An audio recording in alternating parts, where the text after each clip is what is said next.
guys, what's up? Fly here. Welcome back to the channel. Today's video, we're going to be doing two things. One, we're going to be testing out my new, almost finished, air quotes, Soyuz carrier rocket or booster, whatever you want to call it. What I mean by air quotes is that it doesn't fully look like it. And that's because this is an old mod I'm using, so a lot of it doesn't work with the new updates of KSP. So the first stage, second stage, and third stages work really well, but a lot of the docking mechanisms, descent modules, orbital modules don't work. As you can see, we had to kind of fidget this to get it somewhat to look like it. Luckily, the instrument module works and the solar panels do work. So this is going to be my carrier rocket to send up crew to a space station that I haven't built yet, but we will build it soon. I don't know, on stream, maybe in my free time I might show it to you guys later. But the second thing we're going to be talking about is my trip to Germany. If you guys don't know, I've been gone for 7 days all the way to Cologne, Germany, and to simply state, it was fucking awesome. We're gonna go to the launch pad here just to get it started. But Germany kind of blew my mind in many ways. Like, I didn't think I would actually have culture shock there, but I had probably 4 instances where I was like, what the fuck? This is actually how it goes down. Now, before we talk about Germany as a whole, Gamescom blew my mind. I've only been to a PAX here and there, and Gamescom is like 4 PAX combined into one. There were 11 massive buildings there. Maybe my distance might be off by a little bit, but it really felt like this. Each building was like half a kilometer long. And wherever you look, there was something to look at. Now, sure, that's with anything, but I mean, there was so much stuff everywhere. There was not a single space to spare.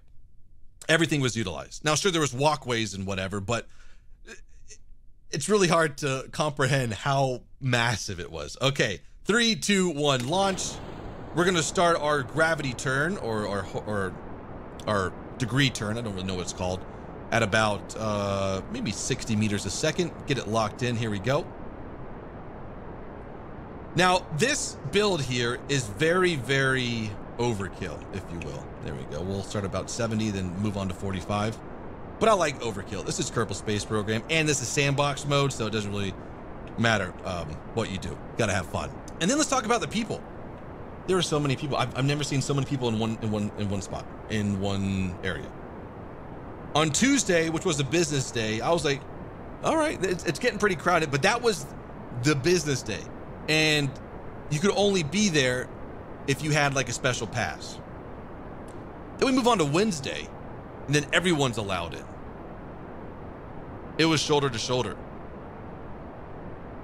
There were wait times for maybe 6 hours to play a single game. There were signs out there that says, if you enter now, you will be here for 4, 5, 6 hours. It was that ridiculous. Now back to KSP. I know this kind of ascent is inefficient because we were way past 300 meters at low altitude. And so we're getting a lot of aerodynamical forces on the spacecraft. But if I don't have the engines at full power, the rocket won't be stable. Watch this. Oh, it just looks like the real thing. Maybe they got to flip a little bit more, but still, that separation. Overall, Gamescom, I will go again. Maybe not next year, but the year after that.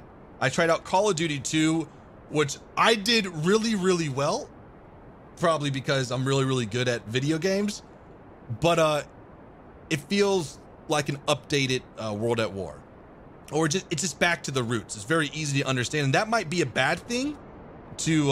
whoa. We are really, really high. That is way too high. But it's going to bring back a lot of old Call of Duty players. 149, 148. I will take that. Let's go over to our maneuver now. I don't know. I think it will be great for me, for the way I remember Call of Duty, but I'm kind of worried about the newer generation of Call of Duty players, how they're used to all the different things you can do in the Call of Duty. But yeah, it's kind of how it is. It's back to basics, which I'm really, really excited for. I also tried out Battalion 1944. Very, very promising. It's going to be kind of like Call of Duty 2-ish. They take a lot from that, and they're going to try to move it onto a competitive play.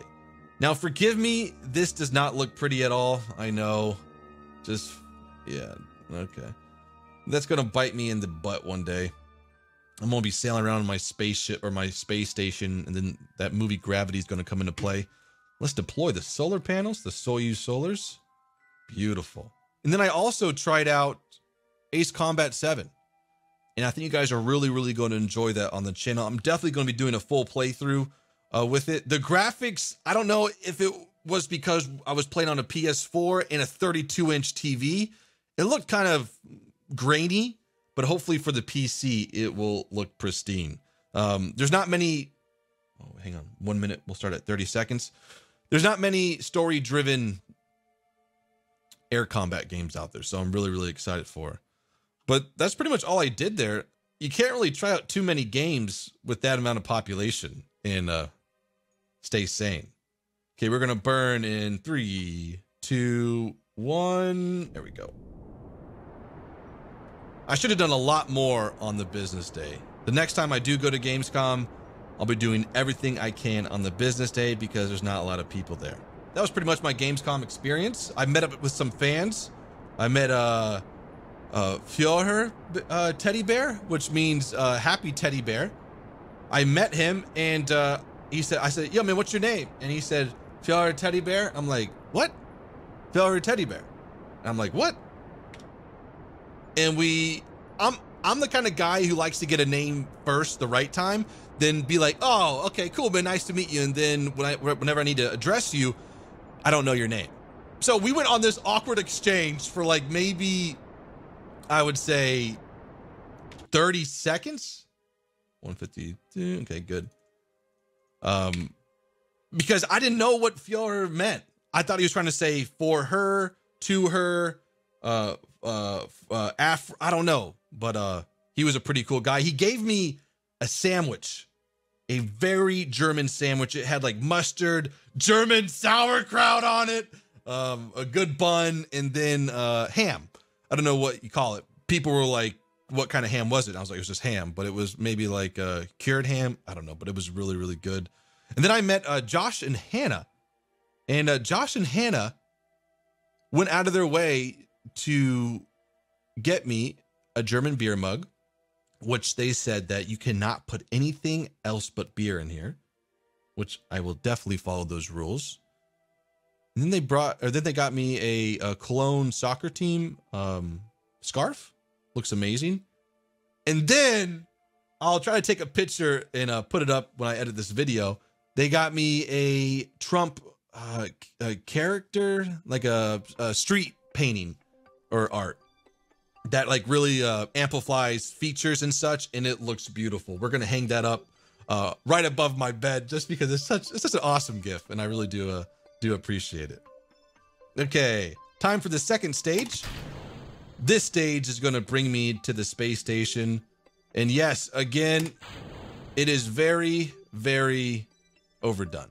I don't need all this, but I want this. Now we can talk about Germany itself, or Cologne, and tell you about some of the culture shocks I experienced and how it felt. Cologne is a place that I would love to live at. It's so convenient. Everyone's out by the Rhine, drinking. There's many shops, and the mass transit system, oh, it's to die for. Well, I wouldn't really kill myself, but just the expression I'll use.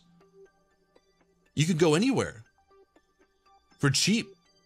It was so convenient. Now I walked the first couple of days, but after that, the tram system was a lifesaver.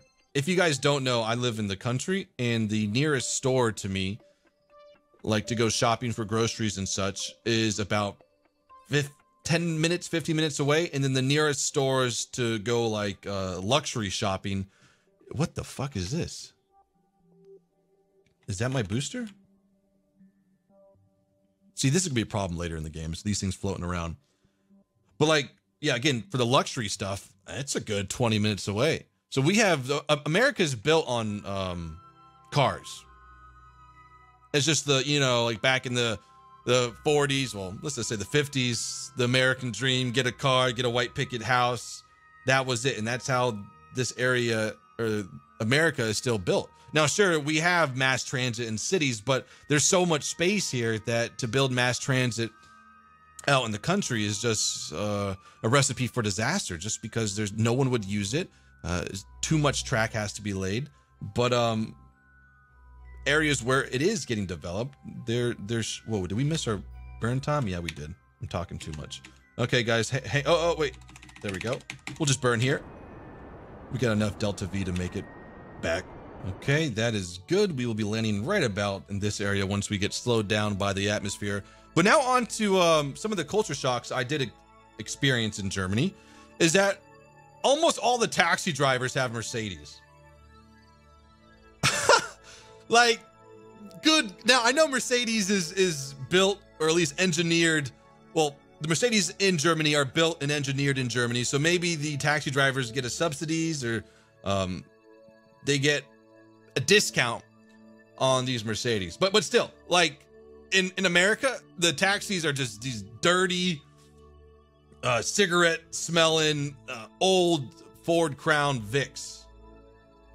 And in Germany, you're in a car that could go 150 miles an hour plus.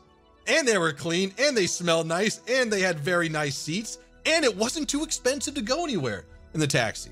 You know, it was city prices, but I'm like, damn, I don't, do you have like, you know, a lesser luxury so I don't have to pay so much? But it was still a really good deal. So that blew my mind.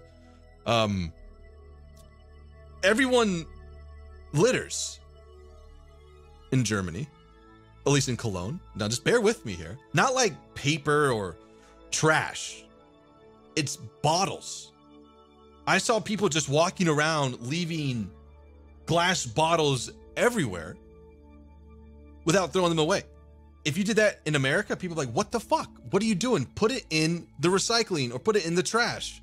Don't leave it out on the steps to the Rhine for people to look at.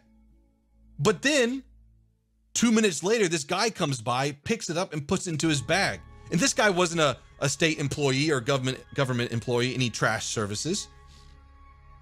If you pick up a glass bottle or a bottle that could be recycled, in Germany, you can go back to any store, turn it in, and that store will give you 25 cents, which is in euros, 25 cents.